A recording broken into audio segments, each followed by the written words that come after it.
대한민국 공군 전력에서 주력기로 운용되는 F-15의 비중은 매우 높습니다.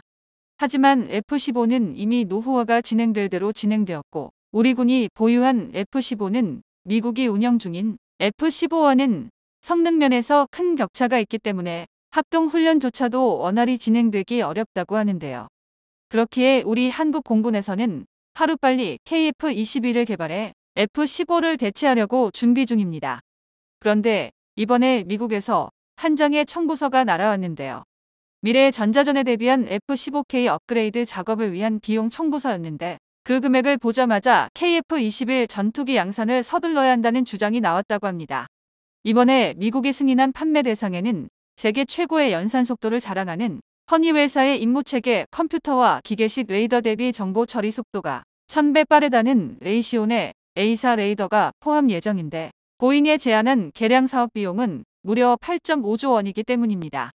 대한민국이 F-15K 도입할 때 쓴 비용이 7조 원가량이었던 걸 생각한다면 이번 개량 사업 비용은 그야말로 배보다 배꼽이 크다고 할 수 있습니다. 때문에 국내에선 대한민국도 하루빨리 KF-21이라는 플랫폼을 완성해 미국의 그늘에서 벗어나자는 주장이 나오고 있는 건데요. 최근 미국 정부가 대한민국 공군의 F-15K 전투기 60대에 대한 대대적인 업그레이드를 승인하면서 그 비용과 조건을 두고 논란이 뜨겁습니다. 60대 전투기를 업그레이드하는 데 드는 비용이 무려 62달러, 한화 약 8.5조 원에 이르기 때문입니다. 이는 전투기 업그레이드 사례로는 전례를 찾아보기 힘든 천문학적 금액으로 국내 여론에서는 미국 보잉사를 포함한 방산업체들의 폭리에 대한 비판이 거세지고 있습니다. F-15K 업그레이드 비용 논란을 이해하려면 다른 전투기 업그레이드 사례와의 비교가 필수적입니다. 대한민국 공군은 과거 KF-16 전투기 134대 최신 바이퍼 버전으로 업그레이드하는 사업을 약 2조 원의 예산으로 진행한 바 있는데요. KF-16은 F-15K보다 플랫폼 자체가 소형이고 성능이 상대적으로 낮다고 하지만 단순한 비교만으로 F-15K 업그레이드 비용이 지나치게 과도하다는 점은 명백합니다. 그런데 F-15K의 이번 업그레이드에서 가장 큰 특징은 전자전 장비의 추가와 교체입니다. 여기에는 단순히 보잉뿐만 아니라 레이시온과 BAE 시스템스 등 다른 글로벌 기업의 기술과 장비가 대거 포함되어 있는데요. F-15K는 기존의 강력한 공대공 및 공대지 능력을 갖춘 다목적 전투기로 평가받았으나 현대 공중전 환경에서는 강력한 전자전 장비 없이는 생존이 불가능합니다. 그러나 문제는 업그레이드 작업이 한국이 아닌 미국에서 진행된다는 점입니다.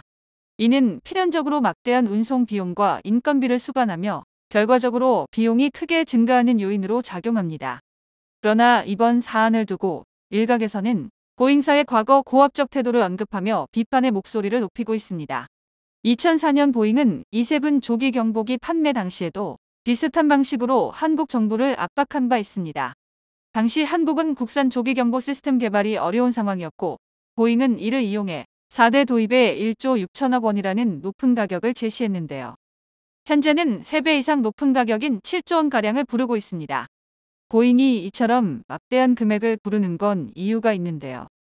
보잉은 2024년 3분기에 61억 7천만 달러라는 사상 최대 분기 손실을 기록했습니다. 망쳐버린 신규 프로젝트 장기화 및 노조 파업, 그로 인한 생산 설비 중단, 그리고 잇따른 납기 지연까지 누구나 보잉의 부진을 예상은 했지만 그런데 더 심각한 문제는 이러한 부진이 일시적인 문제가 아니라는 점입니다.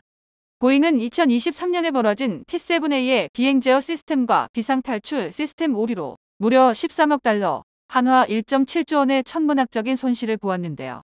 여기에 문짝이 뜯어지는 등 민간 항공 분야에서의 사고로 브랜드 신뢰도마저 심각한 타격을 입었습니다. 이제 보잉은 막대한 부채와 더불어 수익을 창출할 단계 일감이 거의 없는 상태에 놓여 있으며 내년은 올해보다 더욱 힘든 한 해가 될 것으로 예측되고 있는데요. 그렇기에 보잉은 한국에게 이처럼 막대한 청구서를 드러내밀었고 한국에서는 당장 KF-21로 F-15K를 대체하자는 목소리가 나오고 있습니다.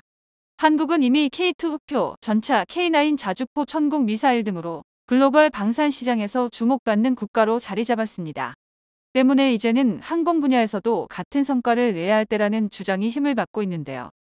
대한민국은 이미 KF-21 보라매라는 차세대 전투기를 개발 중이며 이를 기반으로 한 자체 플랫폼의 고도화가 시급합니다.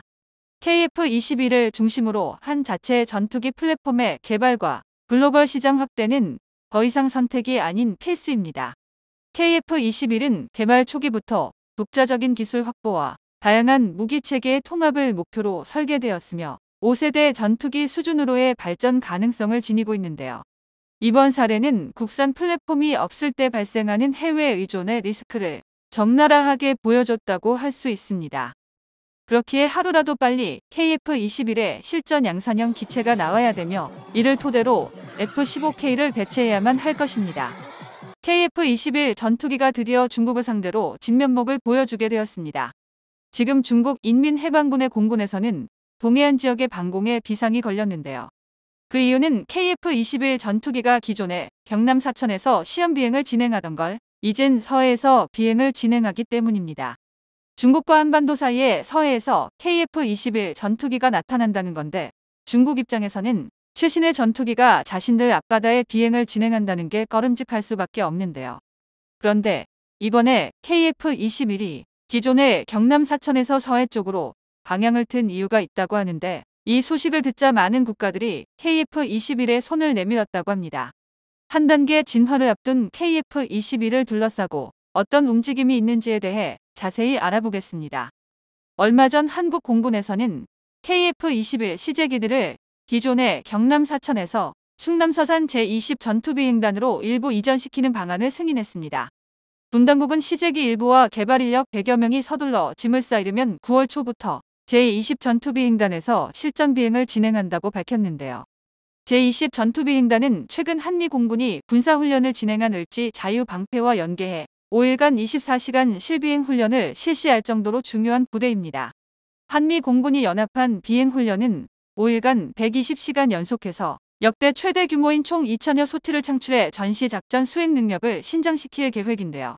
게다가 경남 사천에서는 프로게인 KT-1 웅비를 최이서로 보냈었지만 추적용으로 더 우수한 KF-16을 동원할 수 있습니다. 또한 활주로도 더 넓고 기상 조건도 더 나은 편입니다. 경납 이글루도 훨씬 커서 추가적인 공사 없이도 바로 KF-21을 수용할 수 있는데요. 하지만 무엇보다 가장 큰 장점은 서해 바다에는 우리 군에서 사용하는 무장 실험용 무인도가 즐비하다는 점입니다.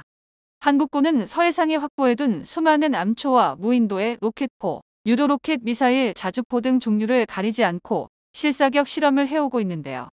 KF-21 역시 이곳으로 옮긴 중요한 이유 중 하나로 실사격이 언급되었습니다.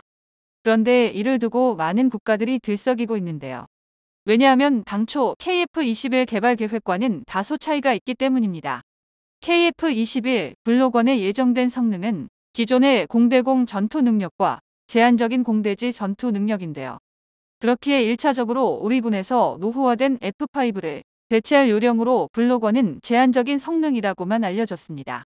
KF-21은 미티어와 아이리스티 등 공중 무장의 테스트에 연달아 성공하면서 공대공 전투 능력은 이미 확인을 마친 상태인데요.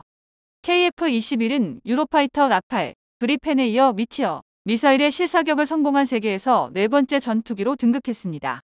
그런데 테스트 장소를 서산으로 옮기면서 제한적인 공대지 전투 능력을 확장해 좀 더 포괄적인 공대지 성능을 확보하려는 것이 아닌가 하는 목소리가 들려오고 있는데요. 제한적인 공대지 전투 능력에는 JDAM이나 KGGB와 같은 유도항 공폭탄, 키트 등을 운용하는 성능이 포함됩니다. 이러한 무기는 전투기의 항전장치에 별도의 복잡한 통합 과정을 걸치지 않아도 따로 마련된 시스템을 통해서 운용이 가능합니다. 그냥 KF-21에 폭탄을 달 수만 있으면 쓸 수 있다는 의미인데요. KF-21은 단거리와 중거리 공대공 미사일의 시험 발사를 완벽하게 성공하며 아시아 최강의 공대공 능력을 가지게 되었다는 것을 증명해냈습니다. 여기에 공대지 능력이 더해지면 그야말로 전천후 기체가 되는데요. 그렇기에 KF-21이 서산으로 이동한 것은 항전 장비와 연동되는 좀 더 고등한 수준의 공대지 무장을 탑재하기 위한 것으로 여겨지고 있습니다. 유럽의 유명 방산 전문지 에비에이션 위크에서는 KF-21 전투기와 관련해 한국항공우주산업 카이가 설계를 변경하고 있다는 내용의 보도를 했습니다. 한국이 KF-21의 미래를 두 가지 방향에서 최적화시켜 나가고 있다고 분석했는데요. 여기서 파생되는 가설이 바로 KF-21의 설계 변경입니다. 한국이 예정보다 이른 시기에 공대지 성능을 확보할 수 있도록 KF-21의 설계를 변경하려 한다는 것인데요. 그런데 여기서 하나 중요한 점이 있습니다. 바로 올 초 있었던 KF-21의 공동개발국가인 인도네시아의 기술 유출 사건인데요. 올해 초 카이에서 근무하던 인도네시아 연구원이 기술 유출 의혹으로 경찰의 수사를 받았고, 올 6월 텔레그램에서 KF-21 설계도를 판매한다는 글이 올라오기도 했었습니다. 카이에서는 이제 인도네시아 연구진들이 싹 사라진 현 시점에서 기존보다 계획을 앞당겨 연구하지 않았던 성능을 첫 전략화 시점에서 확보하려는 것인데요. 만에 하나 인도네시아 연구진들이 기술 유출로 어느 정도의 이득을 보았고, 그걸 바탕으로 다른 국가에 팔아 전투기를 만들어낸다고 하더라도 한국이 실제로 전력화하는 KF-21의 성능에는 미칠 수 없게 됩니다.